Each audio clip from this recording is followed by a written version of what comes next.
Hi students, how are you? Fine? Okay. Myself Rajul Pandey, Urmila Educational Academy, Basti, as a PGT Chemistry. I will take a class for 9th CBSE board, chapter 1, chapter 1, matter, chapter name matter in our surrounding.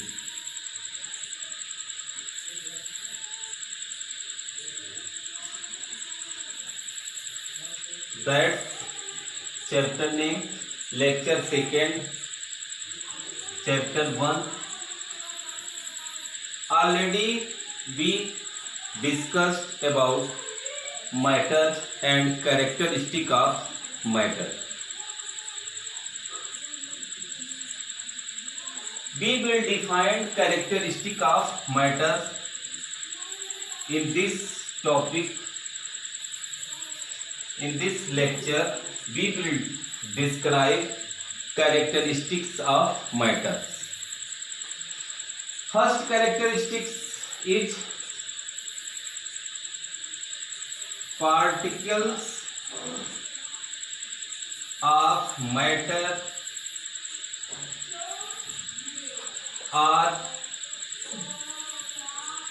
continuously moving.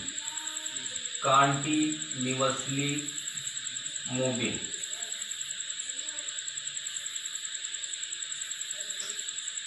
Particles of matter are continuously moving.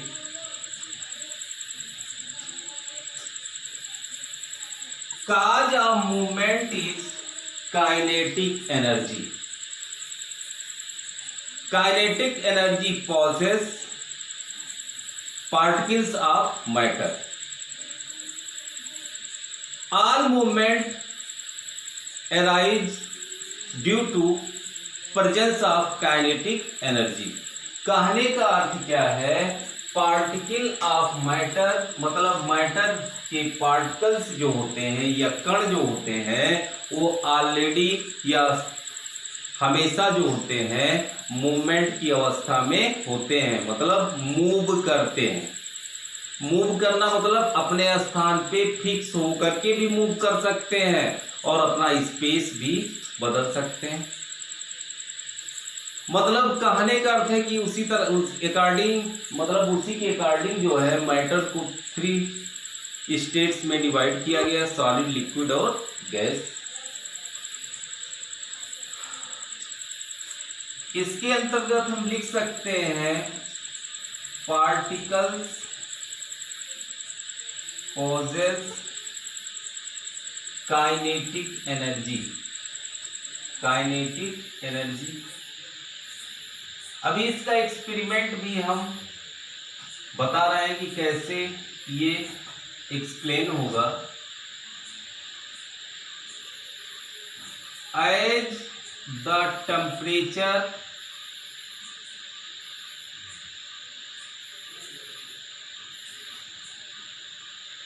rise, as the temperature rise, particles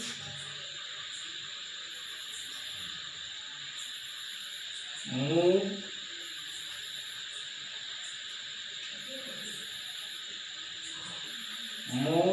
faster,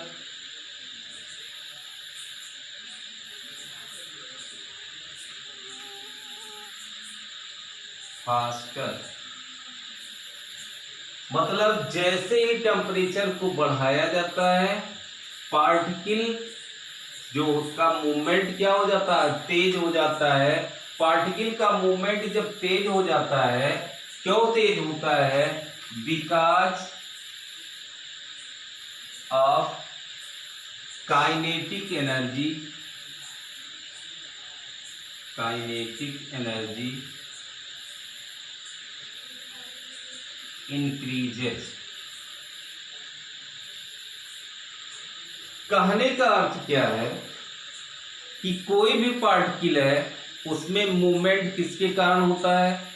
movement मतलब गति भी आप कह सकते हैं। गति किसके कारण होता है, उसका सबसे बड़ा रीजन जी क्या होता है, काइनेटिक एनर्जी। दो प्रकार की एनर्जी बहुत इंपॉर्टेंट होती है, एक काइनेटिक एनर्जी और दूसरी होती है पोटेंशियल एनर्जी। मूवमेंट का जो फैक्टर होता है वो कौन सा फैक्टर होता है, काइनेटिक एनर्जी। काइनेटिक एनर्जी ज्यादा होगी तो मूवमेंट क्या होगा, ज्यादा होगा। और काइनेटिक एनर्जी डिपेंड करती है टेम्परेचर पर। जब हम टेम्परेचर को बढ़ाएंगे तो काइनेटिक एनर्जी क्या हो जाएगी, इंक्रीज कर जाएगी। काइनेटिक एनर्जी इंक्रीज करेगी तो मोमेंट क्या हो जाएगा, बढ़ जाएगा, इंक्रीज कर जाएगा। ऐसे फॉर एग्जाम्पल कर लो, जैसे हर इंसान के अंदर एनर्जी होती है, अचानक उसकी एनर्जी बढ़ जाए तो एनर्जी जब बढ़ जाता है तो उछल कूद मचाना शुरू कर देता है। अब जब एनर्जी कम हो जाती है तो आराम करने लगता है। तो उसी तरह से पार्टिकल्स भी होते हैं, जब एनर्जी इनकी बढ़ जाती है तो इनका मोमेंट क्या हो जाता है, तेज हो जाता है। और जब एनर्जी इनकी कम हो जाती है या डिक्रीज हो जाती है, डिक्रीज कर जाती है, तो ये इनका मोमेंट क्या हो जाता है, कम हो जाता है। और सीधे हमने लिख भी दिया है, जब टेम्परेचर बढ़ाते हैं तो काइनेटिक एनर्जी क्या हो जाती है, बढ़ जाती है। काइनेटिक एनर्जी बढ़ जाएगी तो उसका मूवमेंट भी क्या हो जाएगा, बढ़ जाएगा। तो आप एक चीज याद रखिएगा, कभी भी पार्टिकल की काइनेटिक एनर्जी जीरो नहीं होती है, हर समय इसमें काइनेटिक एनर्जी रहेगी। और अगर काइनेटिक एनर्जी है तो वो कभी भी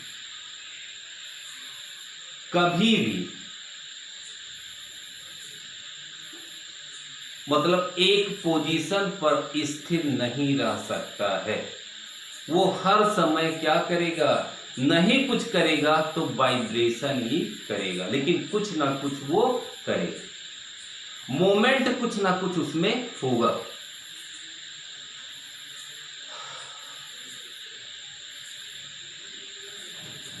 अब ये जो मोमेंट होता है, moment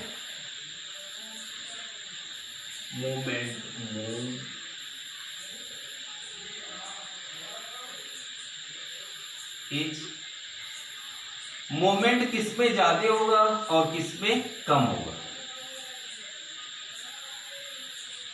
moment is minimum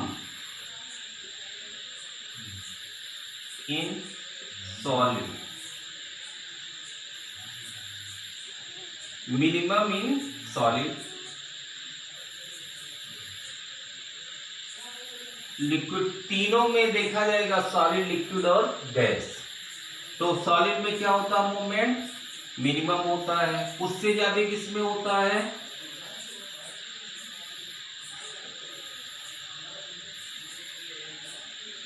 more than solid in liquid. Liquid में क्या होता है, सॉलिड से ज्यादा मूवमेंट होता है।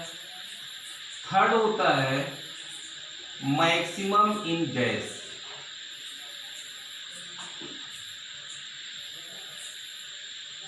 इन गैसेस।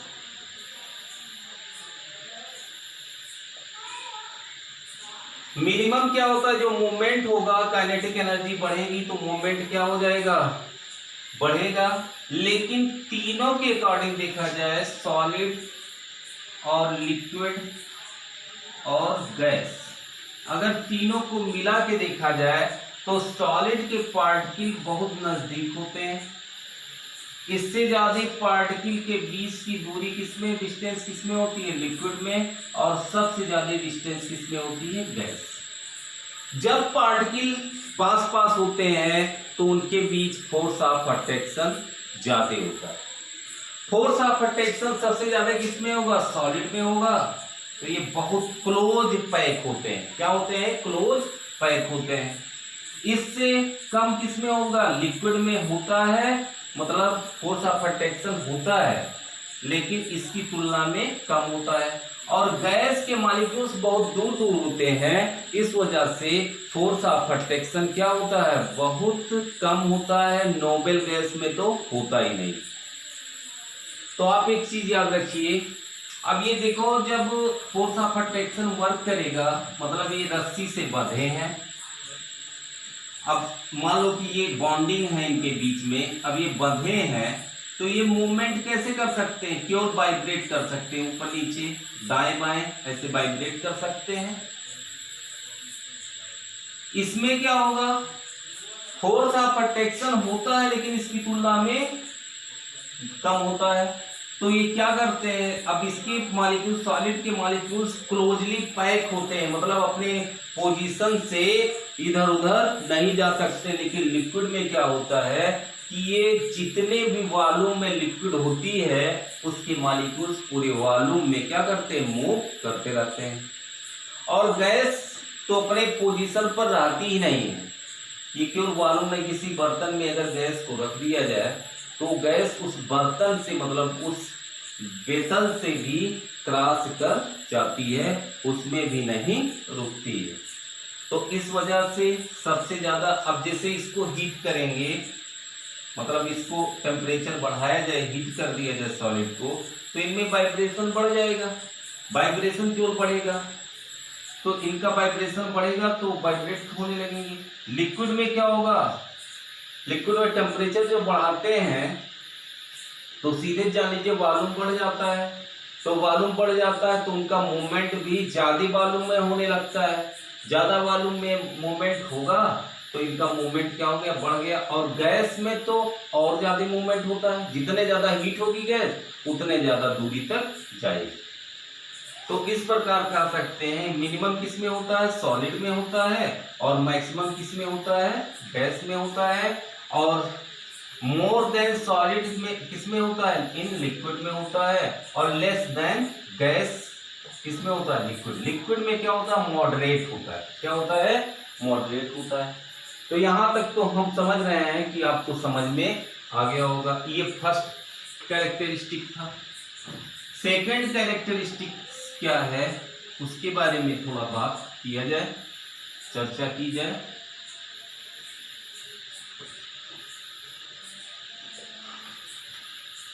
सेकंड, अच्छा, एक एक्सपेरिमेंट के द्वारा भी हम देख सकते हैं कि इसके पार्टिकल क्या करते हैं, मैटर के पार्टिकल मूव करते हैं कि नहीं करते हैं। तो एक उसी टॉपिक में एक फिगर बनाइएगा। मान लीजिए एक ये कंटेनर है, इस कंटेनर में क्या भरा है, वाटर, क्या है भरा, वाटर है। अब इंक की एक बूंद, किसकी एक बूंद, इंक की एक बूंद इसमें गिराई जाए। जब ये बूंद गिरेगी तो आप देखेंगे कि ये बूंद जो है, इंक का जो बूंद है, उसके जो पार्टिकल इंक के हैं वो मूव करने लगते हैं, और मूव करते करते पूरे वेसल में मतलब एक यूनिफॉर्मली क्या हो जाते हैं, मिक्स हो जाते हैं। अगर मूवमेंट ना करता, मैटर के पार्टिकल मूवमेंट ना करते, तो ये लिक्विड का पार्टिकल यहीं पे रह जाता, इसका बूंद जो है यहीं पे रहता, और मूवमेंट करने की वजह से अब ये मूवमेंट कर रहा है वाटर मॉलिक्यूल, तो ये अपने साथ इंक के मॉलिक्यूल्स को भी मूव कराने लगता है, और मूव कराते कराते पूरे वॉल्यूम में इंक क्या हो जाती है, फैल जाती है। तो ये ऑब्जर्व करने के लिए है कि मैटर के जो पार्टिकल्स होते हैं उनमें मूवमेंट होती है। सेकेंड पॉइंट देखिए आप, सेकेंड पॉइंट के बारे में बात कर रहे थे। सेकेंड पॉइंट में क्या है, particles of matter having space between them, between them। मतलब कहने का अर्थ क्या है कि मैटर के जो पार्टिकल होते हैं वो बीच में क्या रखते हैं, आपस में स्पेस रखते हैं। मतलब दो पार्टिकल के बीच में, मैटर के दो पार्टिकल्स के बीच में स्पेस होता है। स्पेस ज्यादा भी होता है किसी किसी में और किसी में कम भी होता है। तो एक चीज ये क्लियर हुआ। अब इसको ऑब्जर्व हम कैसे करेंगे, आप ले लीजिए एक कंटेनर और कंटेनर में फिर से क्या भरेंगे, वाटर। वाटर भर करके यहां तक मार्कर से टिक कर दीजिए कि इसका वॉल्यूम कहां तक है। मतलब इसका जो लेयर है, हाईएस्ट पीक इसका कहां तक है, टिक कर दिए। अब इसमें हम एक काम करते हैं, एक चम्मच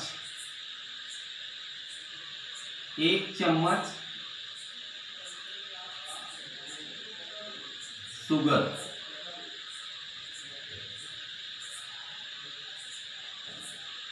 एक चम्मच शुगर डाल देते हैं।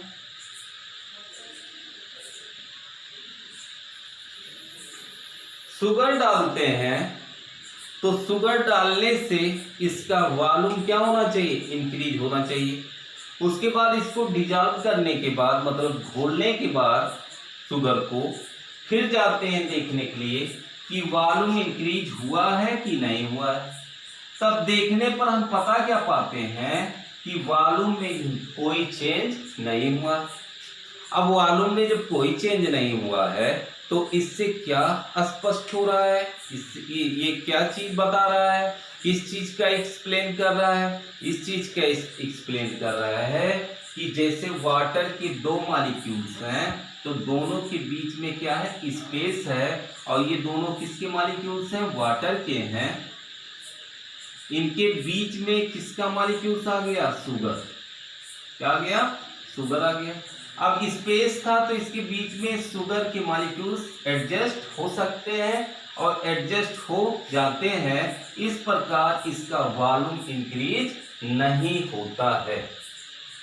बीच में आने की वजह से इनका वॉल्यूम इंक्रीज नहीं होता है।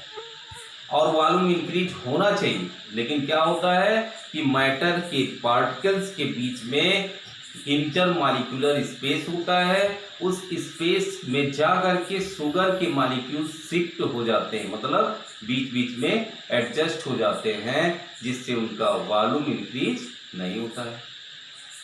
इससे क्लियर होता है वॉल्यूम इंक्रीज ना होना है, ये एक्सप्लेन करता है कि particles of matter having space between them. अगर स्पेस नहीं होता तब क्या हो जाता, वॉल्यूम बढ़ जाता। स्पेस होने की वजह से वॉल्यूम इंक्रीज नहीं होता है। तो इसमें क्या लिखेंगे,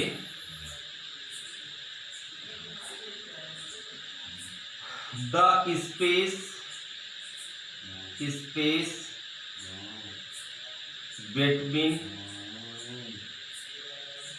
द पार्टिकल्स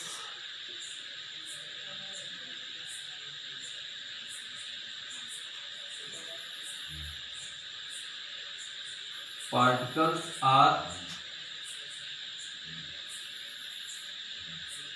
पॉइंट में लिख दे रहे हैं, मिनिमम इन सॉलिड।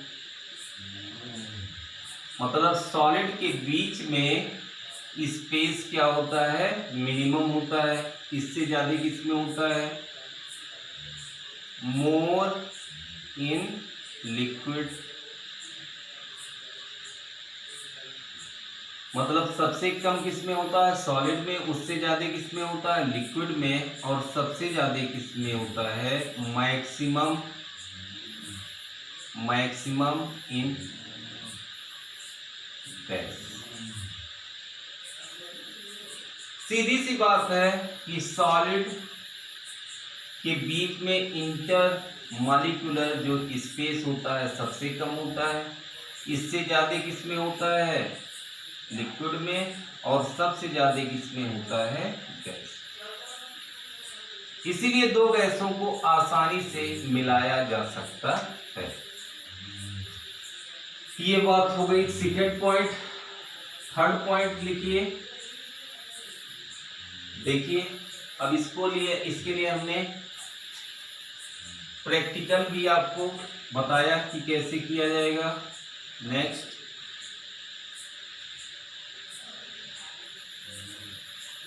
नेक्स्ट आपका है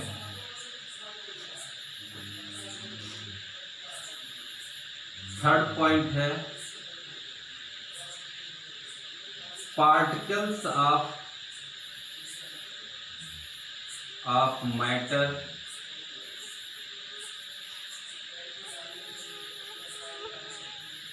इज अट्रैक्ट ईच अदर।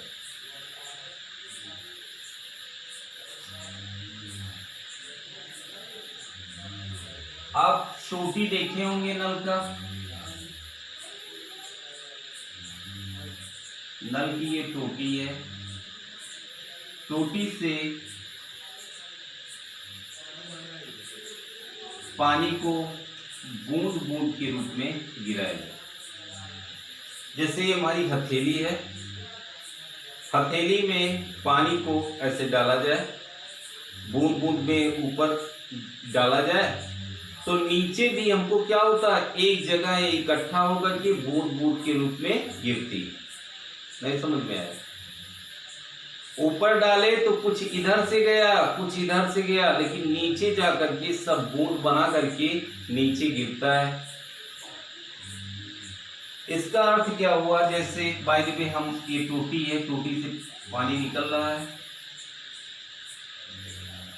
यहां पर हमने उंगली लगा दिया, तो उंगली जब लगाएंगे, ये उंगली की मोटाई है, उंगली लगाएंगे तो उंगली के इस तरह से ये ऐसे मुड़ जाएंगे, वाटर मॉलिक्यूल्स क्या हो जाएंगे, मुड़ जाएंगे, और मुड़ करके फिर नीचे जा करके आपस में क्या हो जाते हैं, मिल जाते हैं। इससे क्या सिद्ध होता है कि यहाँ से अलग अलग हो गए, यहाँ से अलग रास्ता इसका हो गया, इधर वाले मॉलिक्यूल्स का अलग हो गया, लेकिन नीचे जाने के बाद ये पुनः आपस में क्या हो गए, मिल गए। इससे मतलब ये एक्सप्लेन करता है कि इसके मॉलिक्यूल्स, वाटर के मॉलिक्यूल्स या मैटर के मॉलिक्यूल्स एक दूसरे को क्या करते हैं, अट्रैक्ट करते हैं। ये प्रैक्टिकल। अब इसमें लिखा कैसे जाएगा, देखिए, the force of attraction, the force of attraction, the force of attraction maximum, जो नजदीक होगा सबसे मैक्सिमम होगा, मैक्सिमम इन सॉलिड,